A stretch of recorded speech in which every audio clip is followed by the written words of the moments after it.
Today's flight is at the beach, and if you know anything about coastal flying, you already know the biggest challenge: wind.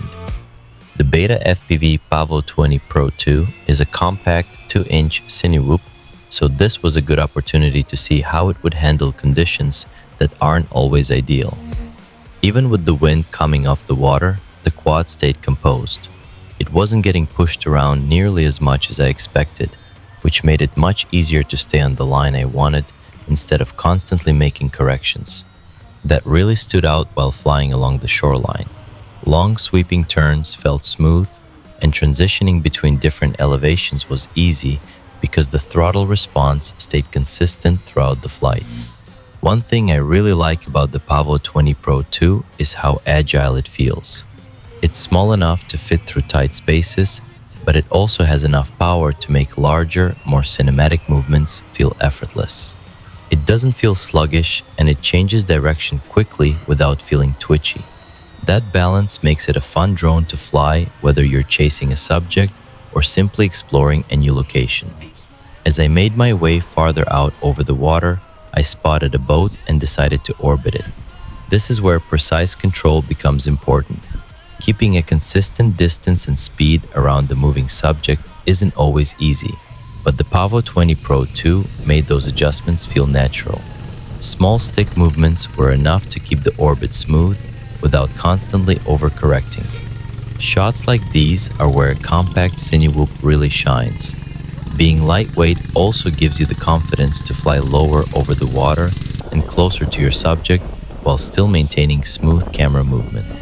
Another thing worth mentioning is flight time. Using a 3S 550 mAh battery, I was getting around 5 minutes of flight. That's enough time to explore a location, set up multiple shots, and still have room to experiment before swapping batteries.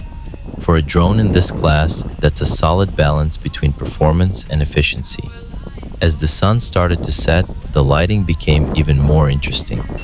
Golden hour slowly turned into low light, and that's usually when cameras start to show their strengths.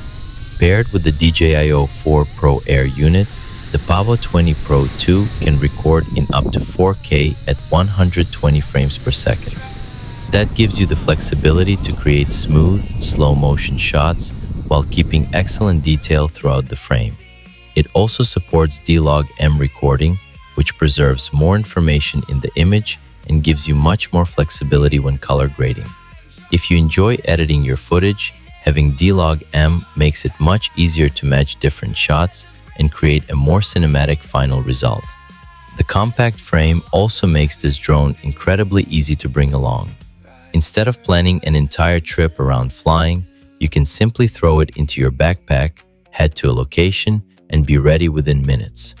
That's something I appreciate because the best flying spots are often the ones you discover unexpectedly. Overall, the betafpv Pavo20 Pro II delivers a combination of agility, portability, smooth flight characteristics, and excellent image quality in a very compact package. Whether you're flying along the coastline, orbiting a subject over the water, or capturing the colors of a sunset, it provides a reliable platform that makes cinematic flying both enjoyable and accessible. After this session, it's easy to see why the Pavo20 Pro II has become one of betafpv's standout cinewhoops.